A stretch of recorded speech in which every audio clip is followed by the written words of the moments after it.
সকলকে স্বাগত জানাই আমার ইউটিউব চ্যানেল স্টাডি উইথ আকাশে। তো আজকে আমরা ডাব্লিউবিপি লেডি কনস্টেবলের যে ইন্টারভিউটা তোমাদের 22 তারিখ থেকে শুরু হচ্ছে।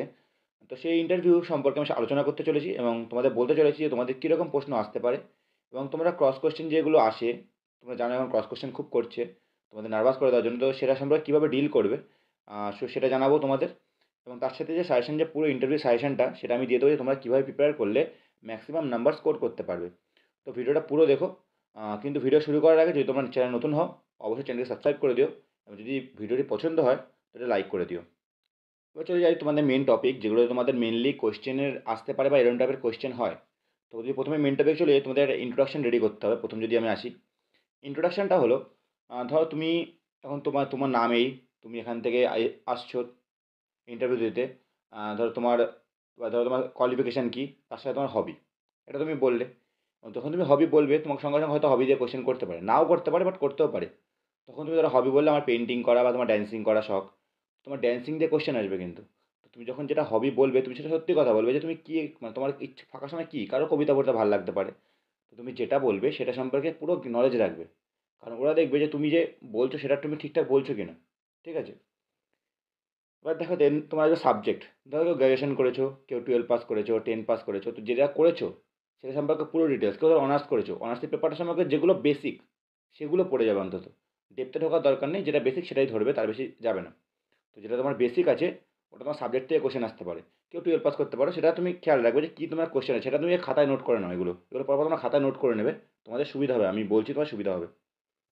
ধরো পরপর যেগুলো আছে, ইন্ট্রোডাকশন করলে, তারপর হবি করলে, তারপর সাবজেক্ট করলে। এবার দেখো তোমার এরিয়া। দেখো অনেকের, তোমাদের মধ্যে কারোর আছে মুর্শিদাবাদ জেলায় থাকো বা তোমাদের এরিয়া কোনো প্রসিদ্ধ জায়গা আছে, তো সেই সম্পর্কে পুরো জেনে যাবে যে তোমার এই জায়গাটা কেন বিখ্যাত, কী কারণে বিখ্যাত। ধরো কেউ দক্ষিণ চব্বিশ পরগনা জয়নগরের দিকে আছে, জয়নগরের মোয়াকে বানিয়েছে প্রথম, কী বিখ্যাত, এগুলো সব খেয়াল রাখবে। এগুলো একটা সব জায়গায় লিস্ট করে নেবে যে তোমার কী কী কোশ্চেন এক্সপেক্টেড আসতে পারে। দেখো আবারও বলছি, কোশ্চেন পারা না পারা মানে তার উপর কোশ্চেনের নাম্বারের উপর খুব একটা ম্যাটার করে না, বাট ম্যাটার করে তোমার কনফিডেন্স, তুমি কীভাবে কোশ্চেন মানে অ্যান্সার থ্রো করছো। ওরা তো কোশ্চেন করবে, তুমি কতটা ভালোভাবে বলতে পারছো কোশ্চেনটাকে। না বলার মধ্যে একটা এমন ভাব থাকবে যাতে তুমি কনফিডেন্ট থাকো নিজের মধ্যে, নার্ভাস হয়ে যাবে না। ঠিক আছে? তো দেখো তোমার এরিয়া গেল, এরিয়ার প্রসিদ্ধতম স্থান বা যাই হোক বললে তুমি। দেন আসবে তোমার, দেখো তুমি তো ওয়েস্ট বেঙ্গল পুলিশে যাচ্ছ, তো তুমি যে ওয়েস্ট বেঙ্গলের সম্পর্কে কতটা জানো সেটা ওরা জানতে চাইবে। ঠিক আছে? যে ওয়েস্ট বেঙ্গলে কী চলছে এখন, ধরো কারেন্ট অ্যাফেয়ার্স আসতে পারে ওয়েস্ট বেঙ্গল থেকে, বা জিকে, যেগুলো ইম্পর্টেন্ট জিকেগুলো আছে ওয়েস্ট বেঙ্গল থেকে, সেগুলো তুমি দেখে যাবে। তারপর ধরো ওয়েস্ট বেঙ্গল পুলিশ, দেখো এখন পুলিশ সম্পর্কে কতটা কোশ্চেন আসছে না, যে পুলিশের র্যাঙ্ক কী, তুমি কোন মানে কী কী র্যাঙ্ক আছে, কী কী রেঞ্জ আছে, কী কী জোন আছে, এগুলো অতটা আসছে না। ঠিক আছে? তাও তুমি একটা দুটো করে যেও, যেমন ডিজিপির ফুল ফর্ম, আইজিপির ফুল ফর্ম, এগুলো করে যেও। বাট আমার মনে হয় না, আমি আমি যতটা মনে হচ্ছে এখন এত কোশ্চেন আসছে না। ঠিক আছে? তো তুমি জেনে যাবে তোমার ডিস্ট্রিক্ট সম্পর্কে জেনে যাবে, লোকালিটি কী আছে, লোকালিটি সম্পর্কে যেটা বললাম আমি, প্রসিদ্ধ স্থান ফান যেগুলো আছে তোমাদের এলাকার, সেগুলো সম্পর্কে একটা জিস্ট নলেজ নিয়ে যাবে। বেশি না, বেশি ডেপথে যেতে হবে না, যতটা তুমি জানতে পারো, যেগুলো আসতে পারে তোমার মনে হচ্ছে যে এগুলো ধরলে ধরতে পারে। ঠিক আছে? এরকম টাইপের কোয়েশ্চেনগুলো করবে। দেন আসবে ধরো ওয়েস্ট বেঙ্গল যে স্কিমগুলো আছে, দেখো ওয়েস্ট বেঙ্গল গভর্নমেন্ট যে স্কিমগুলো বার করছে, কন্যাশ্রী, যুবশ্রী, স্বাস্থ্যসাথী, খাদ্যসাথী, এগুলো সম্পর্কে জেনে যাবে। ঠিক আছে? এবার এই হলো তোমাদের ওয়েস্ট বেঙ্গলের স্কিম। এবার যদি এরপরে আসো, তুমি কী আছে, ইম্পর্টেন্ট কারেন্ট অ্যাফেয়ার্স। তো দেখো ইম্পর্টেন্ট কারেন্ট অ্যাফেয়ার্সের মধ্যে তুমি ধরো মেইনলি তুমি দেখবে ওয়েস্ট বেঙ্গল। ঠিক আছে? তোমাদের এরিয়ায় যদি কোনো কারেন্ট অ্যাফেয়ার্স, যদি কোনো এমন ঘটনা ঘটে থাকে যেটা রিসেন্টলি ঘটেছে, যেটা মানে ওয়েস্ট বেঙ্গলের মধ্যে খুবই মানে চর্চার বিষয়, তো সেই বিষয়ে কোশ্চেন আসতে পারে। তো তুমি কাকে সাপোর্ট করো, এটা কোশ্চেন আসতে পারে। ঠিক আছে? তো এইগুলো গেলো তোমাদের মেন কোশ্চেন। তোমরা যদি এইগুলো টপিকগুলো কি মানে কভার করে যাও, কোথাও নোট করে রাখতে পারো, তোমার নোট করে যদি রেখে দাও, আমার মনে হয় না তোমাদের এর থেকে কিছু কোশ্চেন বাইরে আসবে। তোমরা যদি দেখো, কোশ্চেন তো এখানে অনেকই হয়, কিন্তু তোমরা মেন জিনিসগুলো ধরবে, যে যেগুলো পড়া জরুরি। দেখো হতেই পারে যে অনেকে কোনো কোশ্চেন জানে না, তো তখন তুমি বলে দেবে, স্যার আমি এটা জানা নেই বা আমি জানি না। ঠিক আছে? সত্যি কথা বলবে, না জানলে বলে দেবে সত্যি কথা, কারণ অনেক দিন ধরে ইন্টারভিউ নিচ্ছে না, ওরা সব জানে যে তুমি সত্যি কথা বলছো কি বলছো না, ওরা ঠিক বুঝে যাবে।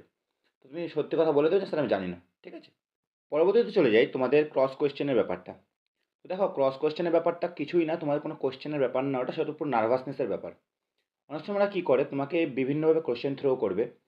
কেউ ধরো একজন কোয়েশ্চেন করলো, তোমাকে ধরো প্যানেলে 8 জন বসে আছে, একজন কোয়েশ্চেন করলো, তুমি অ্যান্সার দিতে শেষ করতে পারবে না, সঙ্গে সঙ্গে আরেকজন কোয়েশ্চেন করবে। এইভাবে তোমাকে নিরন্তর ধরো 30 সেকেন্ড 1 মিনিট ধরে কোয়েশ্চেন থ্রো করবে। তো তখন তোমাকে ওরা চেষ্টা করবে নার্ভাস করে দেওয়ার, কিন্তু তুমি নার্ভাস হবে না।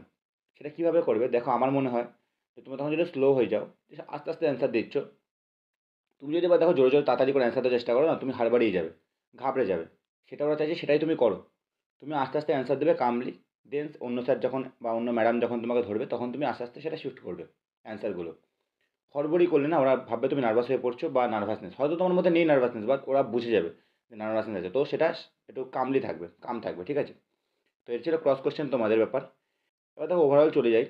এই দেখো যে টপিকগুলো আমি বললাম তোমাদের, আই থিঙ্ক এগুলো যদি তোমরা করে নাও, আমার মনে হয় তোমরা অনেকটা ভালো স্কোর করতে পারবে। তো দেখো এইগুলো একটা আমার মনে হয় তুমি যদি এগুলো একটা খাতায় নোট করে করে করো যে এই অ্যাবাউট ওয়েস্ট বেঙ্গল টপিক দিয়ে একটা যদি তোমরা কোশ্চেনের সেট তৈরি করে নাও পরস্পর, তো আমার মনে হয় তোমরা খুব ভালো একটা স্কোর করতে পারবে। দেখো তোমাদের লাস্ট স্টেজ, তো এটা তোমাদের জন্য মানে ফুল এফোর্ট দাও তোমরা যাতে তোমরা চাকরিটা পেয়ে যাও।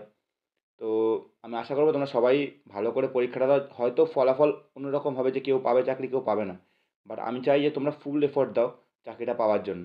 ঠিক আছে? আর যদি কোনো বিষয়ে কোনো মন্তব্য থাকে নিশ্চয়ই কমেন্ট করো, কমেন্ট করে জানিও আমাকে। এবং অ্যাট লাস্ট, যদি তোমরা চ্যানেল নতুন হও তো চ্যানেলটিকে অবশ্যই সাবস্ক্রাইব করে দিও এবং একটি লাইক করে দিও ভিডিওটি পছন্দ হলে। তো আজকের মতো ভিডিও এইটুকুই রাখলাম।